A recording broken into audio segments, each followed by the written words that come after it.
guys, it's been a long day. I know it's been a long year for you, but we're bringing it to a close and just kind of throwing some things at you. We're in the right century. We're kind of in the right period. And what I'd like to do before we move on to the 1900s is to add a little bit additional information about the Spanish-American War. There was a perceived notion by most of Europe that if America got involved in this war with Spain, that they wanted nothing, that America wanted nothing more than to take over Cuba. So what we did, what the American Congress did, was to create something that's going to be known as the Teller Amendment. It was a resolution promising to grant Cuba its independence after the war. Well, that is, if we won. The Teller Amendment provided the United States with justification for its actions while allaying fears that the war was simply an imperialist land grab. Allaying fears. What do you think that means, Alexa?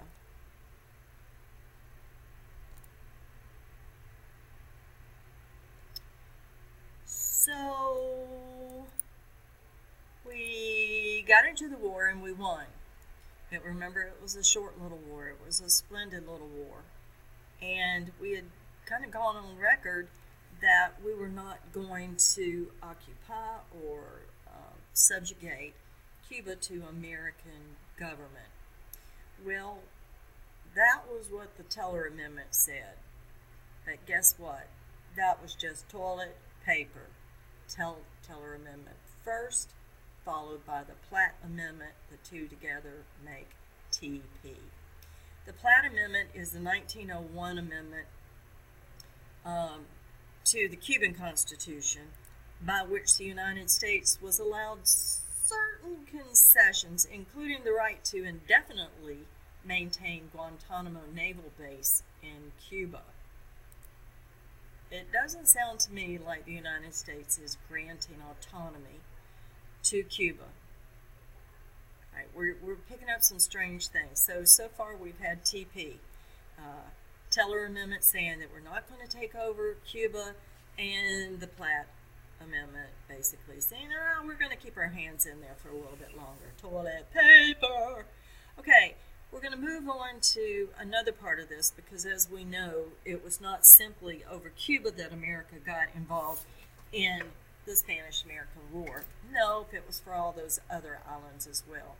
One here close by was Puerto Rico, and we're going to deal with an act that had something to do with Puerto Rico. But remember, we also got the Philippines and Guam, and I know I'm forgetting something, but I'm a little punchy. So we're talking just about Puerto Rico. For Puerto Rico. Okay, so we're going to talk about the ForPR Act. It's issued or created in 1901, and what it did was ended United States military rule of Puerto Rico. Well, at least by our forces, and established a limited popular government consisting of an American governor and a bicameral two-house legislature. This ForPR Act also gave the United States government the right to amend or veto any legislation passed by Puerto Rico. Okay, wait, what? Since Puerto Rico wanted independence, the agitation for that independence continued after the passage of the ForPR Act. 1917, American citizenship was granted to Puerto Ricans.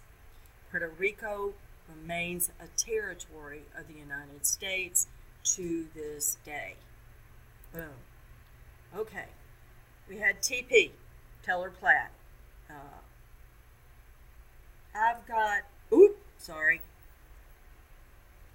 Sorry for the interruption. I had to get somebody's attention and I don't feel like editing. But anyway, so far we've had TP, Teller Platt.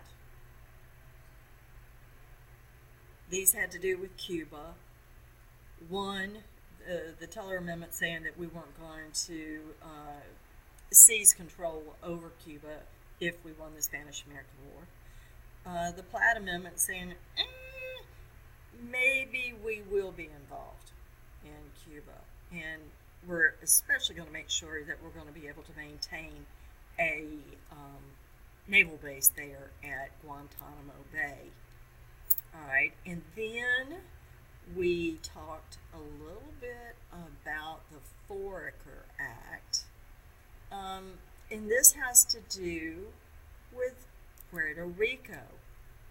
It was for Puerto Rico, and we understand now that it established a popular government with an American governor. It did have a legislature, but it also gave the right of the United States government to amend or veto any legislation passed by Puerto Rico. Okay, so this is not going to make Puerto Rico very happy, and they're going to continue to agitate for independence. Puerto Rico still is a territory of the United States. Okay, lastly, what we're going to talk about is this whole concept of the islands. Islands are insular.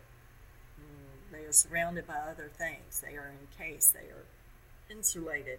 Okay, so the insular cases has to do with the islands the problems presented by the outcome of the Spanish-American War, and we're looking at the insular cases.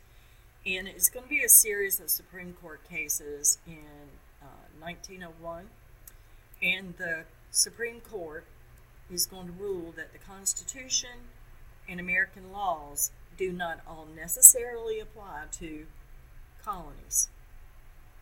Now, the colonies that we're talking about here are the islands gained.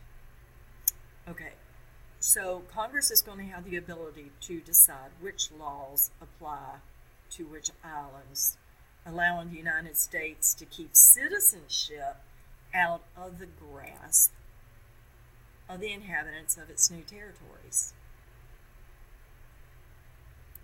Whoa.